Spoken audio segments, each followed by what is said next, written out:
কে বেশি সুন্দর? তুমিই সুন্দর। হ্যালো বন্ধুরা, চলে এসেছি নতুন আরও একটি ভিডিওর সঙ্গে। তো আজ যাচ্ছি আমরা আমার মামা বাড়িতে। তো আমাদের বাড়ি থেকে আমার মামা বাড়ির ডিস্টেন্স খুব বেশি দূর না, হাঁটা পথে ওই 10 থেকে 12 মিনিট লাগে, আর টোটোতে তো আরও কম লাগে। এবার তোমরা গেস করে আমায় কমেন্টে জানাও, দেখি আমার বাবা মায়ের লাভ ম্যারেজ নাকি অ্যারেঞ্জ ম্যারেজ। কিন্তু অনেকগুলো দিন পরে আমার মামা বাড়ি যাচ্ছে, তাই খুব মজা লাগছিল।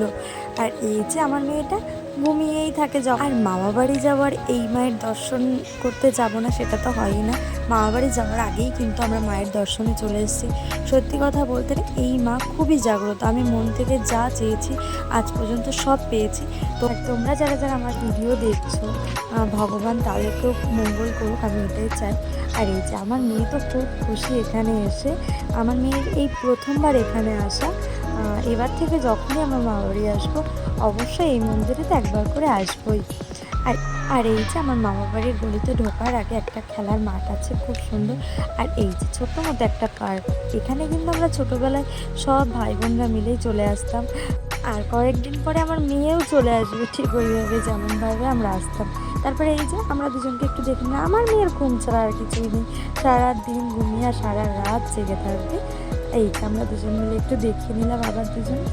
তারপরে এই যে রাস্তাটা দিয়ে সোজা গেলেই আমার মামার বাড়ি। আর এই যে ছোটো মতো একটা, এটা কিন্তু মাঠ দেখো না কেউ, এটা একটা পুকুর ছোটো মতো। তারপর এই যে দেখতে দেখতে চলে আসলাম আমার মামার বাড়িতে। এই যে আমার দাদু শুয়েছিল খাটে, তো আমাদের দেখে তার রিয়াকশান দেখো, খুব খুশি সে। আর এই যে আমার মা নতুন ফোন কিনেছে, তাই মামাকে সেটাই দেখাচ্ছিলো। আর এই যে আমি দাদুকে বলছিলাম যে তাকাও, দাদু জানতো না যে ভিডিও করছি, ভাবছিলো ছবি তুলছি। তাই আমি বললাম একটু হাই করো, তো দাদু এই যে হাই করে দিলাম। আর এই যে এইগুলো আমার দিদি, দিদাকে আমরা ছোটো থেকেই দিদি বলি, তাই আর দিদা হয় না। তো এই যে আমরা চলে আসলাম মামা বাড়ি থেকে, একটু কিছুক্ষণ বসে রেস্ট নিয়ে কথা বলি। আমরা যতক্ষণ ছিলাম, আমার মেয়ে কিন্তু যতক্ষণ ঘুমিয়েই যাচ্ছিলো। আমরা এই কারণেই তাড়াতাড়ি চলে এসেছিলাম, কারণ আজ ছিল মঙ্গলবার। আর এখান থেকে আমরা যাব আবার একটা মাসির বাড়িতে, মানে আমার মায়ের এক বান্ধবীর বাড়িতে। তো সেক্ষেত্রে ওর জন্য আমরা এখান থেকে তাড়াতাড়ি বেরিয়ে গেলাম। আর এই যে আমার মায়ের তো বহুদিন পর দিদির সাথে দেখা হয়েছে, তো সেক্ষেত্রে মা কিছু ছবি টবি তুলছিল। দিদি এখন আমাদের বাড়িতে যেতে পারে না, দিদির শরীরটা খুবই খারাপ। তো আমরা যখনই মা বাড়িতে আসি না কেন, দিদি কিন্তু আমাদের ছাড়তে আসবে রাস্তা পর্যন্ত। তারপরে এই রাস্তায় আস্তে আস্তে আমার এই মামির সাথে দেখা হয়ে গেল। তুমি কি সত্যি মুখটা ভালো করে দেখছো যে কে বেশি সুন্দর? তুমিই সুন্দর। তারপর এই যে এটা হচ্ছে আমার মামার ছেলে, এটা আমার ভাই হয়, এই মামিরই ছেলে এটা। তো এই ভাইয়ের সাথে একটু দেখা করে আমরা এখানে একটু কথা বলে নিয়ে চলে আসলাম এই মাসির বাড়িতে। তো এই মাসির বাড়ি কিন্তু দুজন সদস্য ছিল। এই যে একটা এই যে টিয়া পাখি, আর একটা ছিল এই যে বিড়ালটা কিন্তু আমরা যাওয়া পর্যন্ত একবার ওঠেনি, কিন্তু পুরোই ঘুমিয়ে যাচ্ছিল। আর এই যে আমার ম্যাডাম উঠে গেছে ঘুম থেকে। আর এই যে আমার বোন, চা ভালো পারলে যা হয়। ওই মাসির বাড়িতে গিয়ে মাসি বলছে যে তুই চাটা কর, তুই খুব ভালো করিস চা। তাই ও চলে গেছিলো চা করতে। সত্যি কথা বলতে না, সত্যি ভীষণ ভালো চা করে।